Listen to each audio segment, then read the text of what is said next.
Guy specializes in happy hour, but he doesn't have a card. And now readily and quickly blames the government, and blames his company, and blames policy, and blames the pay scale.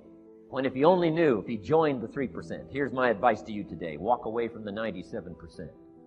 Don't talk like they talk. Don't act like they act. Don't go where they go. Don't specialize in what they specialize in. Throw away the blame lists they cling to. Start you a new life. You say, well, is it as simple as getting a library card and join the 3%? And the answer is, of course. Of course. That's how easy this stuff is. This is so easy. It's so simple. It's not complex. You don't need a 2,000-year-old guru. You don't need multi-track affirmations. I'm telling you, don't.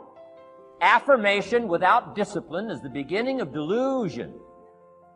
Don't let somebody sweep you into some contrary way to nature itself says, unless you labor the miracle of the seed and the soil and the seasons and God and all the other stuff that's available, sunshine and rain, that's not available to you by affirmation. It is only available to you by labor. Let's teach our kids the simple ways to transform their health, number 1. Their economics, number 2. Their ability to communicate, number 3. Their life and treasure and lifestyle, number 4. Spirituality, number 5. And the list goes on and on. Let's not leave out any of the least of disciplines that encourage us to do the next one, to do the next one, to do the next one. First thing you know, this whole scenario for you is spinning up instead of out of control on the negative side. This is all you got to do. It's as simple as this. It's as simple as a start, committing yourself to life change. And once you start down this road, I promise you, you'll join the 10% and the 3%. In our Leadership Weekend we teach. Find out what poor people read and don't read it. I'm telling you, don't talk like they talk. Lend a helping hand, but don't fall into their poor philosophical scenario. Don't blame what they blame. Don't use the excuses they use. It's called the language of the poor. Switch gears, switch language.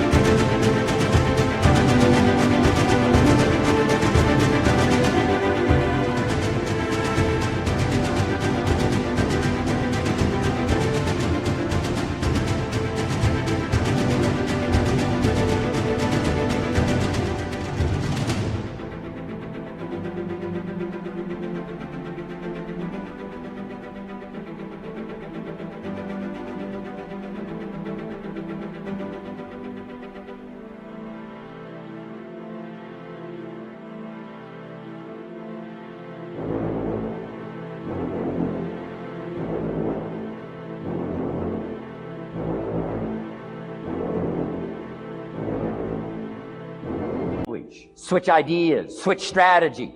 Start with the simplest of disciplines. And don't bemean any of these disciplines. The smallest of disciplines starts the process of life change. And if you'll invest in this thing called discipline, you can have whatever you wish. It's called the beginning of a miracle.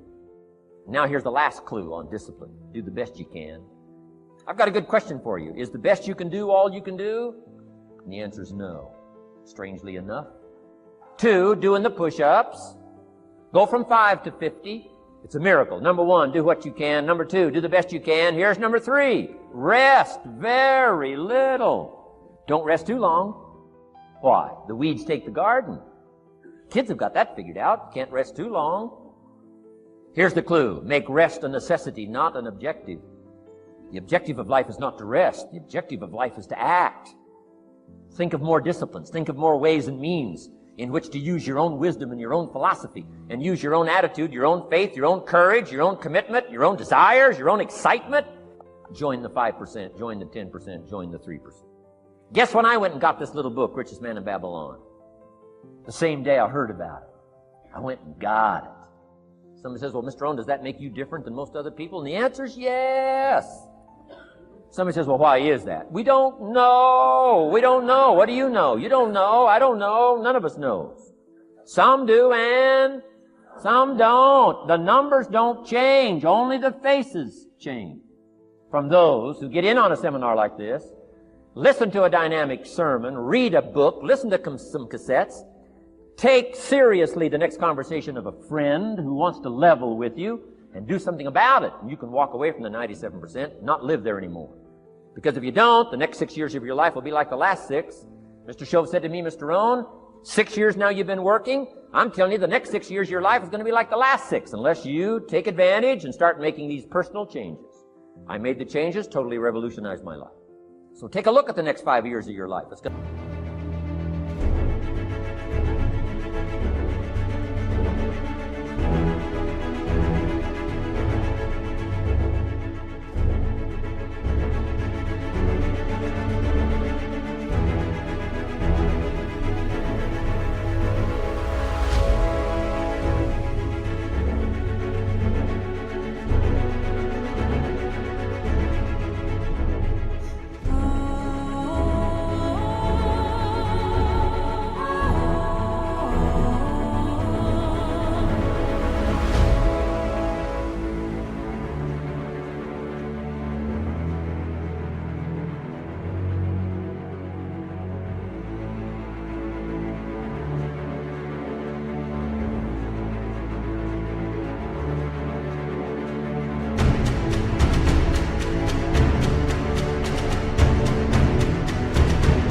like the last 5 unless you change. And if you will change, everything will change.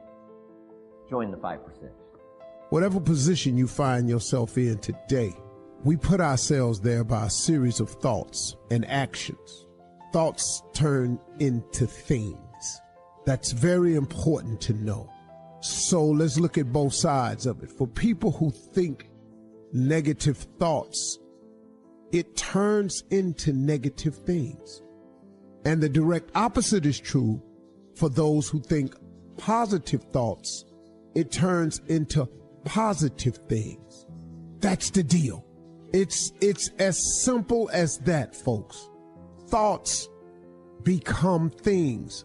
So the one glaring question for all of us always is, on a daily basis, what are you thinking?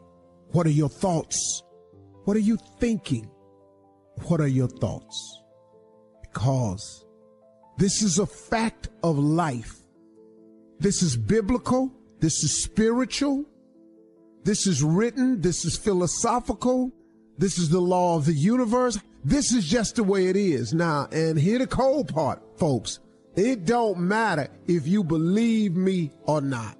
It does not matter if you have never been explained this or not. And it does not matter if you think it works in your life or not. It don't matter. Listen to me. It is the way it is.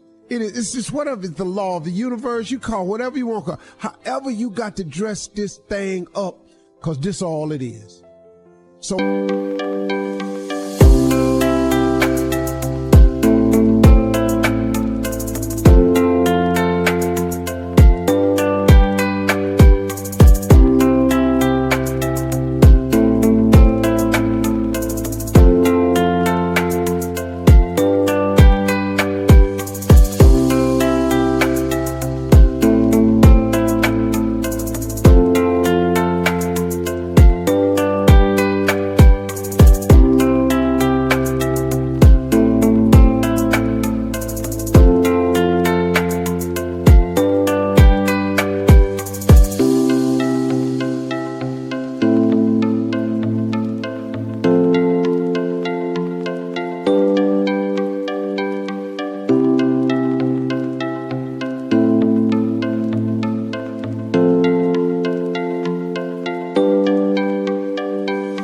when I say that you are where we are today because we thought ourselves here, oh, you best to believe that's true. You thought yourself here, no one else. See, let me explain something. I got people around me who so badly want to take credit for it, but I don't allow it because I keep pointing to the heavens. By grace and mercy, by blessings from God, my life is because God has seen it to be so. Oh, but I got plenty of people around me who want credit for it and want you to not give credit to God and give it to them. I got that. But it's okay. It's so clear to me what my father was saying to me, man. I get it as I get older and older. People come into your life for seasons, and I guess that's the same thing. You know, they season up, they gone. Well, you know, hear the way they try to hold you, though. Oh, you gonna forget where you come from? Oh, you ain't gonna keep it real no more? I don't wanna go back where I come from. I don't wanna keep it that real no more. It was real enough for me living in a car. I had enough of that real. Now I don't keep it real. I wanna go keep it dreamy. I wanna go keep it fantasizing. I wanna keep it out of this world. I wanna see what that's like. So nah, I ain't gonna forget where I come from, but you ain't gonna hold me to that though. Thoughts become things. Where are the things that you want?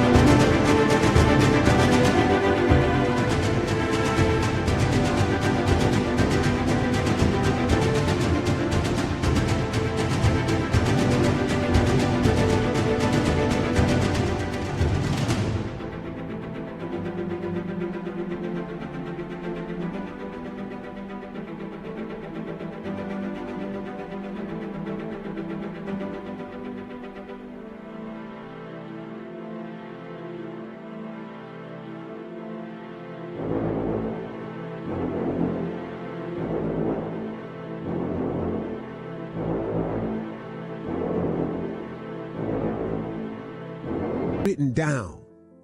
What do you think about the most? How grateful are you for what all God has done for you? Where you at with that? If all you thinking about is your debt, if all you thinking about is what you ain't got, if all you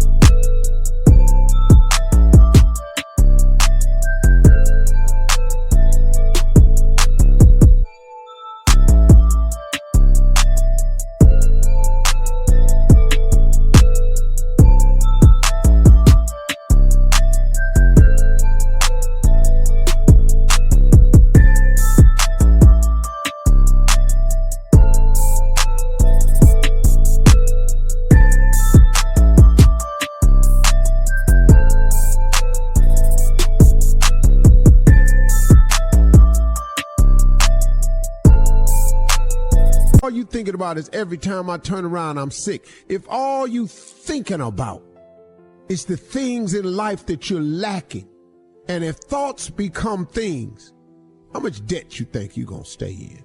How much lacking you think you finna fill your life with? How much more stuff you finna not have? Cause you keep thinking about it all the time. When you gonna be grateful? When you gonna say thank you? When it's gonna come out your mouth, man, that I may not be where I want to be, but I sure am grateful for what you've given me so far, for the things I have today, because I don't have to have these things. You know what that does? That then opens up room for more stuff to come your way to be grateful for.